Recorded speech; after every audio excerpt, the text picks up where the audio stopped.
اعوذ باللہ من الشیطان الرجیم بسم اللہ الرحمن الرحیم۔ اب وہ مسئلہ آ رہا ہے کہ جس کی تمہید ہوئی تھی پہلے رکوع میں، حضرت زینب رضی اللہ تعالیٰ عنہ سے حضور کی شادی کا معاملہ، اور اس سے پہلے حضور کے کہنے کی وجہ سے حضرت زینب کا نکاح جو حضرت زید ابن حارثہ سے ہوا، پھر زید ابن حارثہ رضی اللہ تعالیٰ عنہ نے جو ان کو طلاق دینی چاہی، تو حضور کے دل میں جو یہ خیال ہوا کہ میں نے پہلے تو حکم دے کر نکاح پر مجبور کیا، اب اگر یہ داغ لگ جاتا ہے زینب کو تو گویا کہ پھر تو ایک ہی شکل رہ جائے گی اس کی دلجوئی کی، تلافی کی، کہ میں خود نکاح کروں۔ اب میں خود نکاح کروں گا تو چونکہ زید میرا منہ بولا بیٹا رہا ہے پہلے، ایک طوفان اٹھ کھڑا ہوگا، حالانکہ اس میں بات کوئی نہیں تھی، لیکن یہ کہ حضور نے اس کی وجہ سے یہ سمجھا کہ یہ مصلحت کے خلاف ہوگا، تو اسی گویا کہ آپ اسی ششپنج میں تھے کہ یہ آیات نازل ہو گئی۔ پہلی آیت میں تذکرہ ہے اس کا کہ جو حضور کے کہنے کی بنا پر حضرت زینب اور ان کے بھائی آمادہ ہوئے نکاح پر، ورنہ وہ آمادہ نہیں تھے زید بن حارثہ سے نکاح پر۔ وَمَا كَانَ لِمُؤْمِنٍ وَلَا مُؤْمِنَةٍ إِذَا قَضَى اللَّهُ وَرَسُولُهُ أَمْرًا أَن يَكُونَ لَهُمُ الْخِيَرَةُ مِنْ أَمْرِهِمْ، یہ کسی بھی مومن مرد اور کسی بھی مومن عورت کے لیے یہ روا نہیں ہے کہ جب اللہ اور اس کا رسول کسی شے کا فیصلہ کر دیں تو پھر بھی انہیں یہ خیال ہو کہ ہمارے پاس آپشن باقی ہے، ہمیں اختیار حاصل ہے۔ وَمَن يَعْصِ اللَّهَ وَرَسُولَهُ فَقَدْ ضَلَّ ضَلَالًا بَعِيدًا، جو اللہ اور اس کے رسول کی نافرمانی کریں گے انہوں نے تو گویا کہ بہت بڑی گمراہی جو ہے وہ حاصل کر لی۔ یہ گویا کہ ایک تو یہ کہ اس کو عام ہم لیں گے تو یہ ہر معاملے کے اوپر ہے کہ اللہ اور اس کے رسول کے فیصلے کے بعد پھر میں یہ سمجھوں کہ میرے پاس کوئی آپشن ہے، تو اس کا مطلب ہے کہ میں اللہ کا انکار کر رہا ہوں، رسول کا انکار کر رہا ہوں۔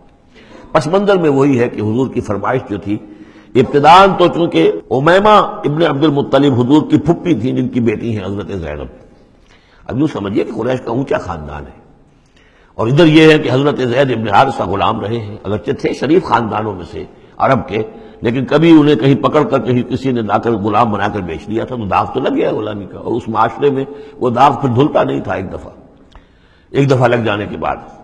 تو اس وجہ سے اب انہوں نے حضور کے لیے، حضور کے فرمانے کی وجہ سے نکاح کیا، اس کے بعد نہیں ان کی نبھی آپس میں، اور اس میں گمان غالب یہ ہے کہ حضرت زینب انہیں وہ نہیں دے سکی احترام اور ادب اور ان کی مرضی پر چلنے کا معاملہ، جیسا کہ ایک عورت کو فصالحات و قانتات حافظات للغیب جو رویہ ہونا چاہیے، اب وہ اپنے جذبات اور احساسات کے اوپر اس درجے جو ہے وہ کنٹرول نہ کر سکی، لہذا ان کے مابین جو ہے وہ موافقت نہیں ہوئی۔ تو حضرت زید نے کئی دفعہ کہا کہ حضور میں پھر ان کو فارغ کر دینا چاہتا ہوں، طلاق دینا چاہتا ہوں۔ استقول للذی انعم اللہ علیہ وانعمت علیہ امسک علیک زوجک، اے نبی جب آپ کہتے تھے اب اس شخص سے کہ جس پر اللہ نے بھی انعام فرمایا اور آپ نے بھی انعام فرمایا، آپ نے اسے آزاد کر دیا، اپنا منہ بولا بیٹا بنایا تھا، یہ دوسری بات ہے کہ اللہ نے وہ بات ختم کر دی، یہ تو زید ابن محمد کہلاتا تھا، اب یہ زید ابن حارثہ رہ گیا دوبارہ۔ آپ اس سے کہتے رہے امسک علیک زوجک، نہیں اپنی بیوی کو روکے رکھو، گھر میں آباد رکھو، ذرا اور کوشش کرو، ذرا اور کہ مزاجوں کی موافقت ہو جائے۔ واتق اللہ، اللہ سے ڈرو، اللہ کا تقوی اختیار کرو۔ وتخفی فی نفسک ما اللہ مبدیہ، اور آپ اپنے دل میں چھپائے ہوئے تھے وہ بات جو جس کو کہ اللہ تعالیٰ اللہ مبدی، جسے اللہ تعالیٰ کھولنا چاہتا ہے۔ وتخشى الناس، آپ لوگوں سے ڈر رہے تھے، واللہ احق ان تخشاہ، جبکہ اللہ زیادہ حقدار ہے اس کا کہ آپ اس سے ڈریں۔ فلما قضى زید منها وطرا، تو جب زید نے اس سے آخری قطع تعلق کر لیا، یعنی زکوٰۃ بھی دے دی، وہ طلاق بھی دے دی اور پھر عدت بھی پوری ہو گئی، زوجناکہا، اے نبی ہم نے تزویج کر دی ہے اس کی تمہارے ساتھ، زوجہ بنا دیا ہے، ہم نے نکاح کر دیا ہے۔ حضرت زینب پھر یہ کہا کرتی تھیں، دوسری ازواج مطہرات سے فخر کرتی تھیں کہ تمہارے نکاح سب کے جو ہیں زمین پر ہوئے، میرا نکاح آسمان پر ہوا ہے۔ جب حضور نے شادی کی ان سے پھر تو اللہ نے نکاح کیا، اللہ نے نکاح پڑھایا ہے۔ زوجناکہا، ہم نے اسے آپ کی زوجیت میں دے دیا، کہ لا یکون علی المؤمنین حرج فی ازواج ادعیائہم، تاکہ یہ آئندہ کے لیے یہ جاہلی رسم کا خاتمہ ہو جائے اور منہ بولے بیٹوں کی بیویوں کے بارے میں اہل ایمان پر کوئی تنگی نہ رہے۔ منہ بولا اس کی بیوی تھی، آپ شادی کر سکتے ہیں، اسی طریقے سے اگر وہ اس کو طلاق دے دی ہے شادی کر سکتا ہے۔ یہ محرمات ابدیہ میں سے نہیں ہے، محرمات ابدیہ کی فہرست سورہ نساء کے اندر آ چکی ہے۔ وَكَانَ أَمْرُ اللَّهِ مَفْعُولًا، اور یہ تو اللہ کا وہ فیصلہ تھا کہ جو بہرحال پورا ہو کر رہنا تھا۔ یعنی یہ سب کچھ جو ہوا ہے نبی، اس میں بھی ہماری حکمت تھی، مصلحت تھی۔ کسی اور کے ذریعے سے یہ بات ہوتا تو یہ رسم ٹوٹتی نہ. بعض چیزیں رسمیں ایسی ہوتی ہیں کہ اتنی گہری ہوتی ہیں، ان کے اوپر لوگوں کا اتنا جو وثوق ہوتا ہے، یہ تو جب تک آپ کے ذریعے سے یہ رسم جو ہے غلط نہ ٹوٹتی تو اس کے ٹوٹنے کا امکان نہیں تھا. ہم نے اس کے لیے یہ سارا معاملہ کیا ہے. ما کان علی النبی من حرج فیما فرض اللہ لہ، نبی پر کوئی حرج نہیں ہے، کوئی مضائقہ نہیں ہے اس چیز میں جو اللہ نے اس کے اوپر عائد کر دی ہے، فرض کر دی ہے. سنت اللہ فی الذین خلوا من قبل، اور یہ اللہ کا وہ طریقہ ہے جو ان لوگوں کے بارے میں رہا جو پہلے گزر چکے. اللہ کے نبیوں کے ساتھ، رسولوں کے ساتھ اللہ کا یہی معاملہ رہا ہے. وکان امر اللہ قدرا مقدورا، اور یہ تو اللہ کا وہ معاملہ تھا کہ جو گویا کہ طے تھا، مقرر ہو چکا تھا، ہماری مشیت میں یہ پہلے سے طے تھا. الذین یبلغون رسالات اللہ، وہ اللہ کے نبی کہ جو ہم اللہ کے پیغامات کو پہنچانے پر مامور ہوتے ہیں. وَيَخْشَوْنَهُ، اور صرف اسی سے ڈرتے ہیں. وَلَا يَخْشَوْنَ أَحَدًا إِلَّا اللَّهُ، اور نہیں ڈرتے کسی اور سے اللہ کے سوا. وَكَفَى بِاللَّهِ حَسِيبًا، اور اللہ تعالیٰ کافی ہے کفایت کرنے والا یا حساب لینے والا. مَا كَانَ مُحَمَّدٌ أَبَا أَحَدٍ مِّن رِجَالِكُمْ، دیکھو محمد تم میں سے کسی مرد کے باپ نہیں ہے. حضور کو اللہ تعالیٰ نے اولاد نرینہ نہیں دی، جو دی تھی بچپن ہی میں اسے اٹھا لیا. آخری عمر میں بھی یہ سمجھیے کہ حضرت ماریہ قبطیہ، ان کے بطن سے حضرت ابراہیم کی ولادت ہوئی ہے. اور یہ ایک عجیب مسئلہ ہے کہ حضرت ابراہیم کے عقد میں یا آپ کے نکاح میں آئیں ہاجرہ، وہ بھی مصر کی تھیں جن سے اسماعیل کی ولادت ہوئی. اسماعیل کی نسل میں حضور ہیں صلی اللہ علیہ وسلم. پھر مصر ہی سے ایک ماریہ قبطیہ آ رہی ہیں، اور ان کے بطن سے جو بیٹا ہوا اس کا نام حضور نے ابراہیم رکھا. اور حضور کو بہت محبوب بھی تھا، لیکن وہ بہت ہی چھوٹا ہستا تھا، بچپن میں ہی فوت ہو گیا ہے، اور حضور کو اس کا افسوس بھی ہوا.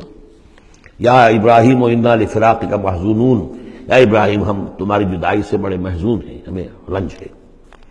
بہرحال ما کان محمد ابا احد من رجالکم، تمہارے مردوں میں سے کسی کے باپ نہیں ہے. یہ زید ابن حارثہ کے باپ نہیں ہے. زید ابن حارثہ منہ بولا بیٹا تھا. اب جب کہ ہم نے حکم نازل کر دیا ہے اب وہ سلسلہ منقطع ہو گیا. ولیکن رسول اللہ و خاتم النبیین، بلکہ یہ اللہ کے رسول ہیں اور نبیوں کی مہر ہیں. اب نبوت ختم ہو رہی ہے ان پر، اب کوئی نبی آنے والا نہیں. لہذا جتنی بھی رسومات جاہلیت کی تھیں، اگر ان کے ذریعے سے وہ ختم نہ ہو تو پھر کس کے ذریعے سے ختم ہوگی؟ یہ ہے اس میں جو دلیل مضمر ہے کہ یہ جو کڑوا گھونٹ ہے محمد صلی اللہ علیہ وسلم تو آپ کو کرنا ہی تھا. اس لیے کہ یہ جاہلانہ رسمیں جو ہیں، اگر آپ اس کے اندر یہ اقدام نہ کرتے اور آپ نے اپنے منہ بولے بیٹے کی بیوی سے اگر شادی نہ کی ہوتی تو یہ رسم ختم نہیں ہو سکتی تھی. اور یہی بات بتائی جا رہی ہے لوگوں کو. ما کان محمد ابا احد من رجالکم ولکن رسول اللہ و خاتم النبیین، وہ تو اللہ کے رسول ہے اور خاتم النبیین. اب اس میں بڑا باریک نقطہ ہے، وہ نوٹ کر لیجئے. رسالت حضور کی دائم و قائم ہے، چل رہی ہے ابھی تک. فرق صرف یہ ہے کہ اس وقت تک براہ راست آپ بنفس نفیس اپنی رسالت کے فرائض ادا کر رہے تھے، اب بائی پروکسی ہے، اب امت کے ذریعے سے ہے.